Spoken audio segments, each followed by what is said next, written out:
ना चले ही होगा वीडियो सिंह लगन जियो में रेंज कम आ रही है। जियो में रेंज कम आ रही है। ये आ रही गाड़ी आ रही बैठ बैठ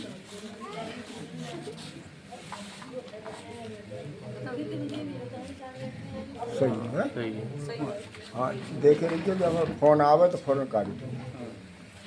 और जो अब दाग हुए लाल छोड़ो अब पूरा लाल हो तो समझ लो बंद तो ध्यान दो।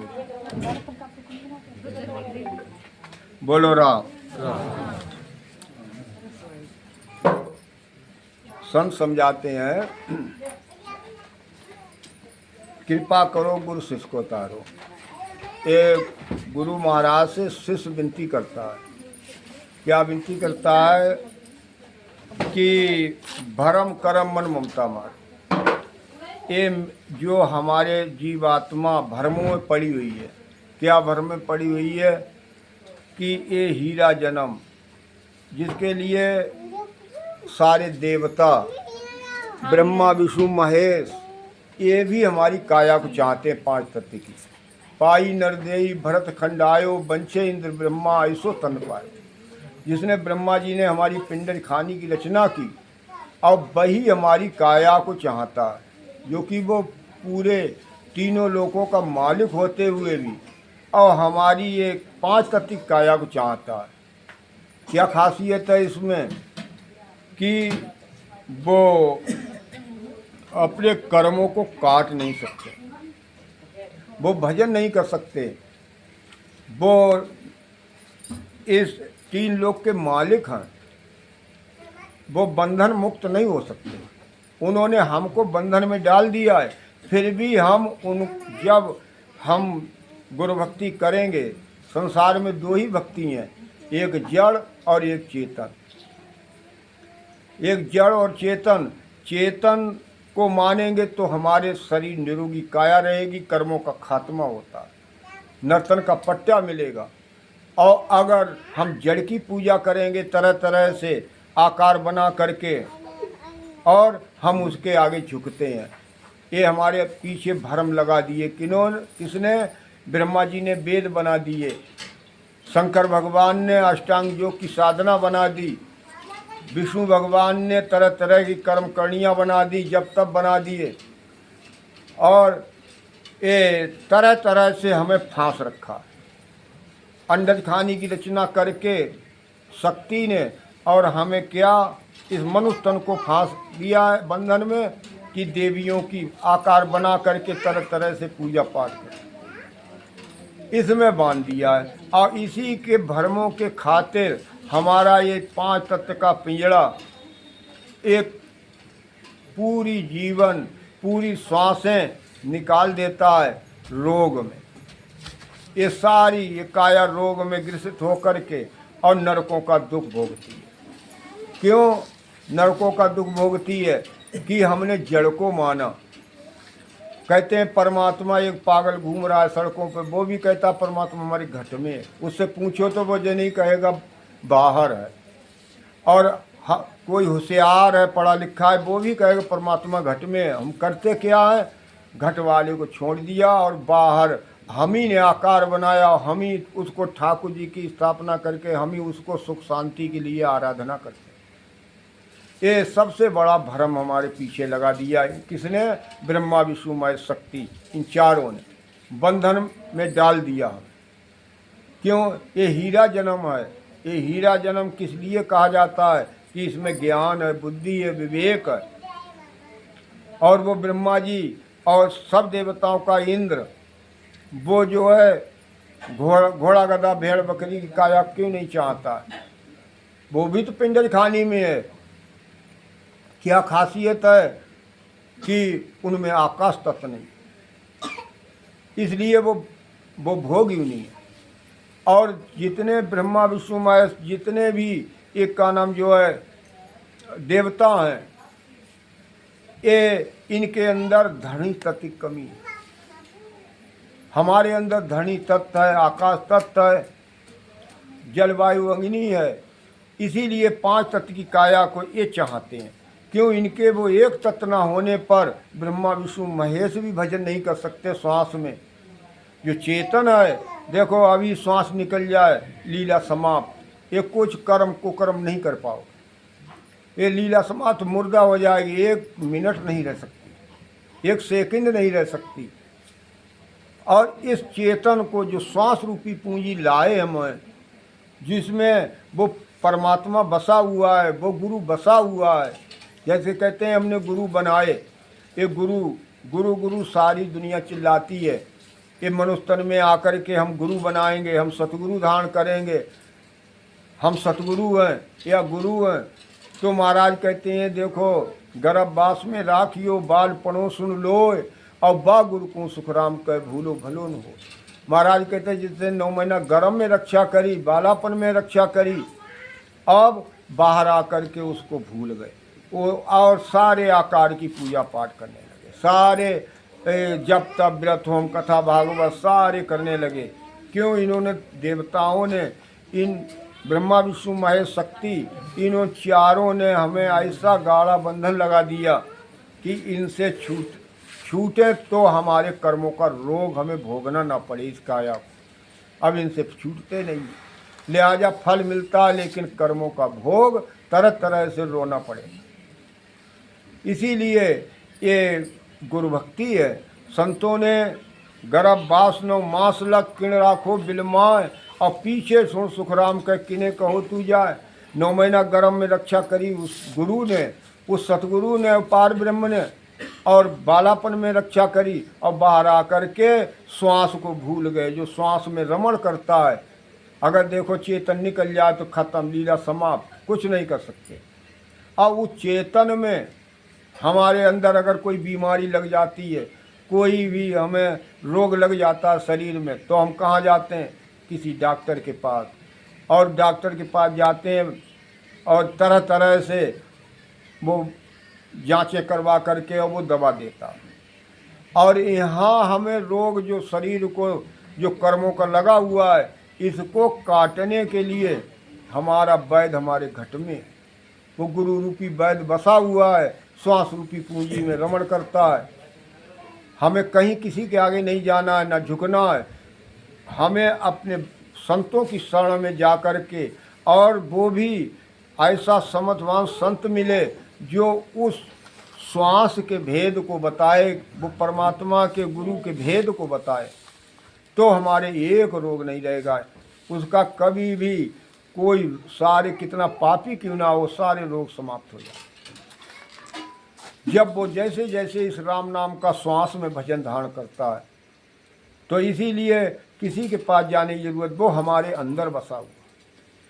सिर्फ उसे भेदू महात्मा चाहिए, समझवान संत चाहिए।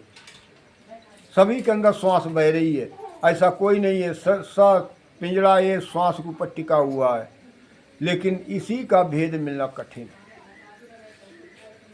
तो इसीलिए संत लिखते हैं, सो सभी गुरचीन जो गर्भवास में संग, और नख चक्कर सुखराम करता जे डायो रंग। जिसने एड़ी से चोटी तक तुम्हारी रखवाली करता है। देखो अब भी रखवाली करता है, कल भी रखवाली की, और गर्भवास में भी की। बालापन में किसने की? गुरु कब बनाए आकर के आकारी? 50 वर्ष को हो गए, किसी ने 10 वर्ष को, कोई 80 वर्ष को हो गया, तब भी नहीं बनाया। यानी जब होशियार हो गए तब। और वहाँ कोई शुद्धि नहीं थी, कोई बुद्धि नहीं थी, कोई विवेक नहीं था, आँख भी बंद थी। गर्भवास में किसने इन प्राणों को रक्षा की? बालापन में किसने रक्षा की? उस गुरु की जब तक जानकारी नहीं, कोई भेदू महात्मा बताएगा, तब तक कि कर्मों का रोग खत्म नहीं। इसीलिए एक कर्मों का रोग तभी खत्म होगा जब का नाम जो है कोई इस चेतन की शरण में, आत्मा अपने पति की शरण में जाए, उस गुरु की शरण में जाए। तो इसीलिए उसकी जानकारी करो, जिसने एड़ी से चोटी तक शिष्य झेले गुरु कहत है, ये तो भया अनेक, और सतगुरु तो सुखराम कह आद अंत मद पेक। संत लिखते हैं कि ये देखो, जिसने आत्मा को जीवित रखा इन प्राणों के लिए, गर्भवास में, बालापन में। और ये तो भयानक। और यहाँ देखो 1000 बैठे हों कहीं सत्संग भवन में तो हजारों गुरु अलग अलग। वो कहता मेरे ये गुरु, मैंने ये गुरु बना लिए, हमने ये गुरु बना लिए। तो ऐसा नहीं है, ये गुरु कोई आकार है नहीं जो हमने मिट्टी और पत्थर के बना लिए। वो हमारे घट में एड़ी चोटी तक रमण करता, 3.5 करोड़ रोमावली, 999 नाड़ी। और देखो सारी इंद्रियां झरोका ये उसी पर टिके हुए, एक रुआ नहीं हिलेगा। तो इसीलिए हमें उस गुरु की जानकारी करके, जब तक वो सतगुरु, वो हमारे आज भी है साथ में, कल भी साथ था और गर्भवास में भी साथ था। कहते हैं भरत खंड में नरदे पाई और बड़े दिसावरे आया, और सतगुरु साहब मिला सौदागर बिड़ज करो मन भाया। जो सतगुरु रूपी सौदागर तुम्हें मिला हुआ है, कौन चेतन श्वास, उसमें राम नाम का जब तक सिमरण नहीं करेगा तब तक ये नरदेही, ये हीरा जन्म, ये सफल नहीं होगा। ये पशु के समान है। आप जो आकार बना करके पूजा करते हो, व्रत होम कथा भागवत सारे करते हो, ये काया कैसी है? कंचनी काया नहीं है, ये इसके लिए नहीं दी है। ये पशु के समान, जिसके ऊपर हमारा एड़ी से चोटी तक पिंजरा टिका हुआ, उसे छोड़ दिया। और हम ही ने मूर्ति बनाई, हम ही ने आकार बनाया, हम इन तरह तरह से का नाम जो है, इन पंडितों ने पूरी सृष्टि को खुद भूले हुए हैं और इन ज्ञानियों ने हमको भी भुला दिया। परमात्मा घट में बताते हैं, बाहर की पूजा कराते। तो इसीलिए कर्मों को काटने के लिए एक ही उपाय है। महाराज कहते हैं ये चेतन जो हमारे एड़ी चोटी तक बसा हुआ है, इस गुरु की शरण में जाए आत्मा, तभी इसके कर्म खत्म हो, निरोगी काया तभी रहेगी। तो इसीलिए कहते हैं ऐसा निज भेद मैं पाऊँ। हे गुरु महाराज मुझे ऐसा भेद दो, बाहर को छोड़ करके हमारे अंदर जो बसा हुआ है एड़ी से चोटी तक, जो रमण करता है रमता राम, उसका भेद दो, जिससे कि राम नाम का भजन करके और पूरा लाल ना हो। तो कहते हैं वो हमें ऐसा भेद। तो इसीलिए संत लिखते हैं कि उन समझ सो संग गुर, अब फेर चले अंतलार, और दूजी सब सुखराम का संग सरल विचार। संत लिखते हैं कि जिस समय गर्भवास में गुरु साथ था, बालापन में साथ था, उसका जब तक आत्मा साथ नहीं करेगी, उस श्वास रूपी पूंजी में भजन नहीं राम नाम का करेगी, तो सत्संग नहीं। ये तो संगत है, ये डुप्लीकेट में सत्संग जा रहा है सत्संग, ये सत्संग नहीं है। सत्य का साथ करने से सारी कर्म खत्म हो जाते हैं। कहते हैं सिंह सुगा जा सुआना सुसे ज्यों, बिल्ली को देखे मुसाबर ध्यायो, बासंग बाजा सुनी गारुडा डारा, प्याला को पैठा तबार न लायो, ग्वाला को देखे नहीं सिंह ठाड़ो, जागृत गाँव जा चोर न आवे, नाम प्रताप कहें सुख देव जी, बाजा सुने ज्यों आघा भगावे। अब कहते पापों के लिए, कर्मों के लिए, जो हमारी जो काया, काल किसे खाएगा? कहते हैं कि वो काल खा जाएगा अंत में। वो खून की नदी पैरना होगी कि कहीं पीप की नदी पैरना, कहाँ पैरने होगी? काल किसे खाएगा? इस काया को। जीव को टच नहीं कर सकता, वो तो पुरुष है, वो उसको जरा सा भी दुख नहीं दे सकता। अभी कहीं किसी की चटिन हो जाए काया, अब वो निकल जाएगा, वो चेतन निकल जाएगा उसको, और तुम्हारी ये कर्मों के अनुसार जो कर्म किए वो बोरी में भर जाए। तो काल खाएगा शरीर को, और जो जितना दुख दे, संत कहते हैं हंस हंस किया रोया नहीं छूटा, किया कवाड़ा हाथा, अब घड़ी घड़ी दम दम का लेखा चित्रगुप्त का खाता। जो हंस हंस के तुमने अहिम भाव में, ये तन के अहिम में, ज्ञान के अहिम में और धन के अहिम में जो कर्म बंधन किए हैं, वो रोने से भी एक दिन नहीं छूटे। जब कर्मों का रोग लगता है तो फिर कोई चारा नहीं चले। तो इसीलिए जब रोग लग जाएगा तो भजन भी नहीं होगा, श्वास में भजन नहीं कर सकते। ये तो सुखी शरीर है तभी कर सकते हो। ये किसी को चपेटा हो जा कर के, जरा बतासे फूल माला चढ़ा हो जा कर के, लेकिन श्वास भजन नहीं होगा जब तक हमारी स्वस्थ काया नहीं। और जो स्वस्थ काया में धारण कर लेता है उसको कभी मत्था भी नहीं दुखे, उसे कोई रोग नहीं लगेगा। कहते हैं कि जैसे सिंह की आवाज़ दहाड़ कर जैसे ही लगाता है तो हाथियों कितना बड़ा झुंड भाग जाता है। बिल्ली को देख करके चूहा छिप जाता है और कुत्ते को देख करके खरगोश छिप जाता है। ऐसे ही गरुड़ कहते हैं मोर के लिए, मोर जहाँ भी आवाज़ लगाता है वहाँ सरप ठहर नहीं सकता। ये निज नाम की भक्ति ऐसी है जो श्वास रूपी पूंजी में रटते हैं धारोधार, तो वो सारे कर्मों को समाप्त करते हैं। ठीक इसी प्रकार कर्म रुक नहीं सकते, ठहर नहीं सकते।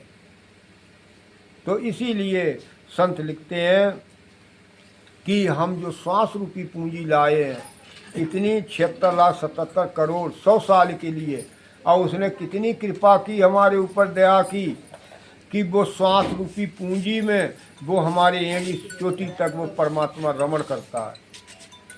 जिसको कोई गुरु कहता है, कोई सतगुरु कहता है तरह तरह से, और हम उसे क्या करते हैं, तरह तरह से के दूषित करते हैं, तरह तरह मीट मच्छी खाते हैं, तरह तरह से हम विषयों का पान करते हैं, तरह तरह से हम नशा पत्ता करते हैं। तो उसको परिणाम किसे भोगना होगा? इस काया को जो तुमने हंस हंस के किए हैं वो रोने से भी नहीं छूटे।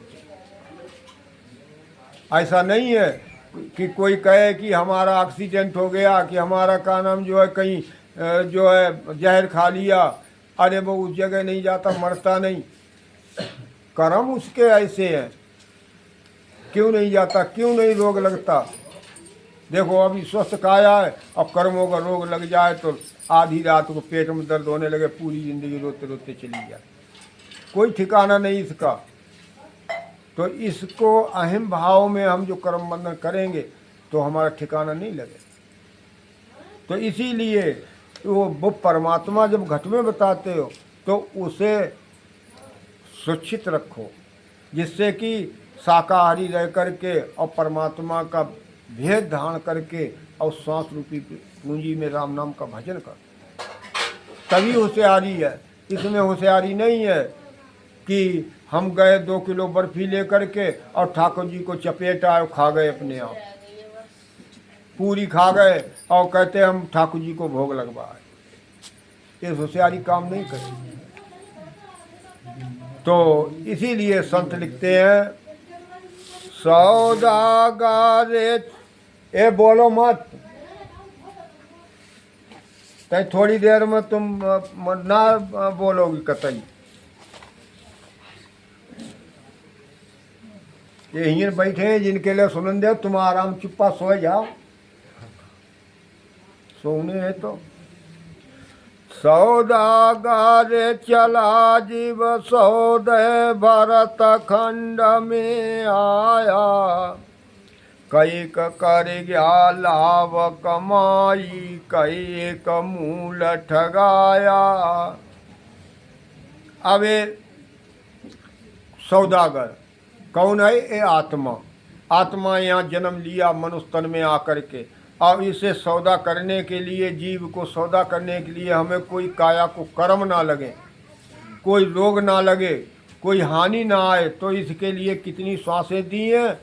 76,77 करोड़। 24 घंटा में 21,600 श्वास निकलती हैं। और इस श्वास में, इस भरतखंड में आपको भजन करने के लिए, काया को सुरक्षित रखने के लिए हमें ये श्वासें दी हैं।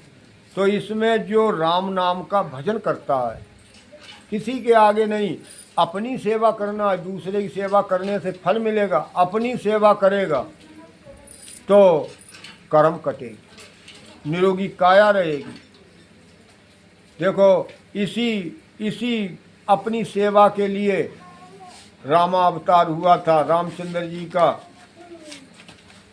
तो रामावतार हुआ तो उन्होंने वशिष्ठ जी को गुरु धारण किया।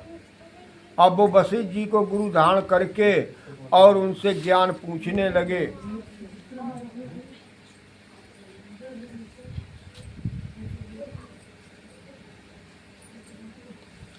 जब ज्ञान पूछने लगे कि मुझे भेद दो परमात्मा का, उस गुरु का, इनसे कह दो तो चुपचाप बैठे और ना वाणी जी को विश्राम दे दें, अपने सबने गाँव बजाओ। तो आ जाओ, तुम चाची को लेटी रहने दो।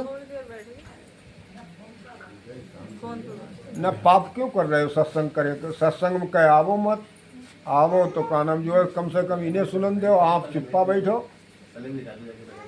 और ना तो जो तो पाप ला दे।